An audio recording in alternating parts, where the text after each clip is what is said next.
ಕೂಡ್ಲಿಗಿ ಪಟ್ಟಣದಲ್ಲಿ ಕಾಯಕಯೋಗಿ ಬಸವಣ್ಣನವರ 893ನೇ ಜಯಂತ್ಯುತ್ಸವವನ್ನು ಅತ್ಯಂತ ಸಂಭ್ರಮ ಸಡಗರದಿಂದ ಆಚರಿಸಲಾಗಿದೆ. ಬಸವಣ್ಣನವರ ತತ್ವ ಸಿದ್ಧಾಂತಗಳು ಕೇವಲ ಭಾಷಣಕ್ಕೆ ಸೀಮಿತವಾಗಬಾರದು, ಅವುಗಳನ್ನು ನಮ್ಮ ಜೀವನದಲ್ಲಿ ಅಳವಡಿಸಿಕೊಳ್ಳಬೇಕು ಅಂತ ಶಾಸಕ ಡಾಕ್ಟರ್ ಎನ್.ಟಿ. ಶ್ರೀನಿವಾಸ್ ಅವರು ಕರೆ ಕೊಟ್ಟಿದ್ದಾರೆ. ಈ ಕುರಿತ ಒಂದು ವರದಿ ಇಲ್ಲಿದೆ ನೋಡಿ. ವಿಜಯನಗರ ಜಿಲ್ಲೆಯ ಕೂಡ್ಲಿಗಿ ಪಟ್ಟಣದಲ್ಲಿ ವಿಶ್ವಗುರು ಬಸವಣ್ಣನವರ ಜಯಂತ್ಯೋತ್ಸವ ಕಳೆಗಟ್ಟಿತು. ತಾಲೂಕು ಆಡಳಿತ ಕಚೇರಿ, ಶಾಸಕರ ಜನಸಂಪರ್ಕ ಕಚೇರಿ ಹಾಗೂ ಪಪ್ಪಿ ಲೇಔಟ್ ಆವರಣದಲ್ಲಿ ಜಗಜ್ಯೋತಿ ಬಸವಣ್ಣನವರ ಭಾವಚಿತ್ರಕ್ಕೆ ಪುಷ್ಪ ನಮನ ಸಲ್ಲಿಸಲಾಗಿದೆ. ಕಾರ್ಯಕ್ರಮದಲ್ಲಿ ಪಾಲ್ಗೊಂಡು ಮಾತನಾಡಿದ ಕೂಡ್ಲಿಗಿ ಶಾಸಕ ಡಾಕ್ಟರ್ ಎನ್.ಟಿ. ಶ್ರೀನಿವಾಸ್, ಬಸವಣ್ಣನವರು ಹಾಕಿಕೊಟ್ಟ ಸಮಾನತೆ ಹಾಗೂ ಕಾಯಕದ ಹಾದಿಯಲ್ಲಿ ನಾವೆಲ್ಲರೂ ಕೂಡ ಸಾಗಬೇಕಾಗಿದೆ ಎಂದಿದ್ದಾರೆ. ಬಸವೇಶ್ವರ ಜಯಂತಿಯ ಹಾರ್ದಿಕ ಶುಭಾಶಯಗಳನ್ನು ತಿಳಿಸುತ್ತಾ,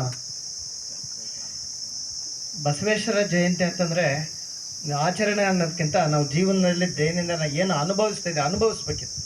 ಈಗ 12ನೇ ಶತಮಾನದಲ್ಲಿ ಒಂದು ಅನುಭವ ಮಂಟಪನ ಕಟ್ಟಿಸಿ ಅದನ್ನು ಆ ಒಂದು ಸರ್ವರಿಗೂ ಸಮಪಾಲು ಸಮಬಾಳು ಅನ್ನೋದು 12ನೇ ಶತಮಾನದಲ್ಲಿ ತೋರ್ಸಕ್ಕಂಥ ಜಗದ್ಗುರು ಬಸವೇಶ್ವರ ಅವರನ್ನು ನಾವು ಆಚರಣೆಗಿಂತ ಅವರು ಏನು ಒಂದು ಕಾಯಕವೇ ಕೈಲಾಸ ಅನ್ನೋ ಒಂದು ತತ್ವದಿಂದ ಇವತ್ತೇನಾದರೂ ಒಂದು ಈ ಪೊಸಿಷನ್ಗಿದ್ದೀನಿ ಅಂತಂದರೆ ಮೈಂಡ್ ಯುವರ್ ಬಿಸ್ನೆಸ್ ಅಂತ ಹೇಳ್ತೀವಿ. ಬೇರೆ ವಿಷಯಕ್ಕೆ ತಲೆ ಹಾಕ್ದಂಗೆ ನಮ್ಮ ಕೆಲಸ ನಾವು ನೆಟ್ಟಗೆ ಮಾಡಿದ್ರೆ ನೀವು ಮನುಷ್ಯ ಎಲ್ಲಿಗೆ ಬೇಕಿದ್ರು, ನೀವು ಯಾವ ಮಟ್ಟಕ್ಕೆ ಬೇಕಿದ್ರು ಹೋಗ್ಬೋದು ಅನ್ನೋದಕ್ಕೆ ಬಸವೇಶ್ವರರ ಕಾಯಕವೇ ಕೈಲಾಸ ಅನ್ನೋದು ನನಗೆ ಪ್ರತಿ ದಿವಸ ನಾನು ಅಂದ್ಕೊಳ್ತಿರ್ತೀನಿ. ಯಾಕೆಂದರೆ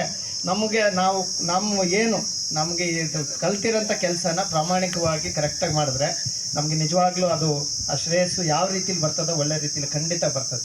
ಅದಕ್ಕೆ ಒಂದು ಬಸವೇಶ್ವರರ ಏನು ಒಂದು ಸಿದ್ಧಾಂತಗಳಿದ್ದಾನೆ ಅದನ್ನು ನಾವೆಲ್ಲರೂ ಅಳವಡಿಸ್ಕೊಂಡು, ಮತ್ತು ನಾನು ಮೊನ್ನೆ ಕೂಡ ಅಂಬೇಡ್ಕರ್ ಜಯಂತಿಯಲ್ಲಿ ಹೇಳ್ತಾ ಇದ್ದೆ, law and order are the medicines for the body politics ಅಂತ ಹೇಳಿ, ಕಾನೂನು ಸುವ್ಯವಸ್ಥೆ ಈ ದೇಹಕ್ಕೆ ಚಿಕಿತ್ಸೆ ಅಂತೇಳಿ.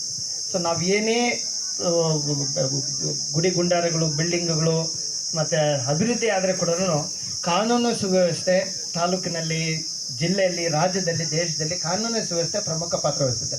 ನೀನು ಎಷ್ಟಾದರೂ ಡೆವಲಪ್ಮೆಂಟ್ ಮಾಡಿರೋ ಒಂದು ಸಣ್ಣ ಕಾನೂನು ಸುವ್ಯವಸ್ಥೆ ನಿಮ್ಮನ್ನು ಧೃತಿಗಡಿಸ್ಬೋದು, ನಿದ್ದೆಗಡಿಸ್ಬೋದು, ನಿಮ್ಮ ಜೀವನ ಹಾಳು ಮಾಡ್ಬೋದು. ಅಂಥದ್ರ ಬಗ್ಗೆ ನನಗೆ ಭಾಳ ಕಾಳಜಿ ಇದೆ. ಸೊ ಯಾಕೆಂದರೆ ಇವೆಲ್ಲ ತುಂಬ ರಾಜಕೀಯ ಚತುರತೆ ಬೇಕು. ಇವೆಲ್ಲ ಚದುರಂಗ ಆಟ ಆಡೋಕ್ಕೆ, ಇವೆಲ್ಲ ಇಂಥದ್ದು ಒಂದು ಕಾನೂನು ಸುವ್ಯವಸ್ಥೆ ಕೆಡಿಸಿ ರಾಜಕೀಯ ಲಾಭ ಪಡ್ಕೊಳ್ಳೋಕ್ಕೆ ಅಂಥದ್ದು ನಾನು ಕಲ್ತ್ಕೊಂಡಿಲ್ಲ, ಅಂಥದ್ದು ಕಲಿಯೋದಿಲ್ಲ, ಅದರ ಅವಶ್ಯಕತೆ ಕೂಡ ನನಗಿಲ್ಲ.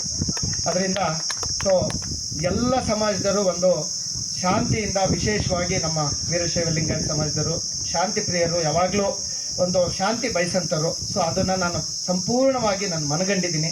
ಅದಕ್ಕೋಸ್ಕರ ನಿಮ್ಮ ಕನಸಲ್ಲಿ ಕೂಡ, ಕೆಟ್ಟ ಕನಸಲ್ಲಿ ಕೂಡ ನಮ್ಮ ಬಗ್ಗೆ ಯಾವುದೇ ರೀತಿ ತಪ್ಪು ತಿಳುವಳಿಕೆಗಳು ಕೂಡ ಬೇಡ, ಮತ್ತು ಅದಕ್ಕೆ ಕಾನೂನು ಸುವ್ಯವಸ್ಥೆ ಎಲ್ಲರೂ ಶಾಂತಿಯಿಂದ ಸುಖವಾಗಿ ಬಾಳೋದಕ್ಕೆ ಯಾವ ರೀತಿ ವ್ಯವಸ್ಥೆ ಬೇಕೋ ಅದನ್ನ ಯಾವತ್ತೂ ನಾವು. ಇದೇ ಸಂದರ್ಭದಲ್ಲಿ ವೀರಶೈವ ಲಿಂಗಾಯತ ಸಮುದಾಯಕ್ಕೆ ಶಾಸಕರು ಸಿಹಿ ಸುದ್ದಿಯನ್ನ ಕೊಟ್ಟಿದ್ದಾರೆ.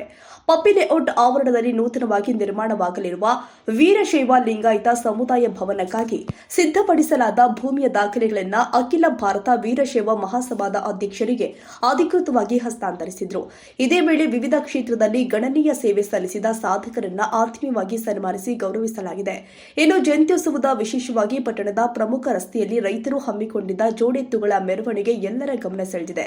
ರಂಗುರಂಗಿನ ಅಲಂಕಾರದೊಂದಿಗೆ ಕಂಗೊಳಿಸ್ತಾ ಇದ್ದ ನೂರಾರು ಜೋಡೆತ್ತುಗಳು, ಸಮ್ಮಾಳ ಹಾಗೂ ನಂದಿಕೋಲು ಕಲಾವಿದರ ಪ್ರದರ್ಶನ ಕೂಡ್ಲಿಗಿ ಜನರ ಮನಸೂರೆಗೊಳಿಸಿದೆ. ಈ ಕಾರ್ಯಕ್ರಮದಲ್ಲಿ ಶ್ರೀ ಹಿರೇಮಠ ಸಂಸ್ಥಾನದ ಶ್ರೀ ಪ್ರಶಾಂತ ಸಾಗರ ಮಹಾಸ್ವಾಮಿಗಳು, ತಹಸೀಲ್ದಾರ್ ನೇತ್ರಾವತಿ, ಡಿವೈಎಸ್ಪಿ ಮಲ್ಲೇಶ್ ದೊಡ್ಡಮನಿ ಸೇರಿ ವೀರಶೈವ ಸಮಾಜದ ಪ್ರಮುಖ ಮುಖಂಡರು ಹಾಗೂ ನೂರಾರು ಸಂಖ್ಯೆಯಲ್ಲಿ ಭಕ್ತಾದಿಗಳು ಪಾಲ್ಗೊಂಡಿದ್ದರು. ವಿಜಯ ಋಷಭೇಂದ್ರ, ರಾಷ್ಟ್ರಕ್ರಾಂತಿ ನ್ಯೂಸ್, ಕೂಡ್ಲಿಗಿ.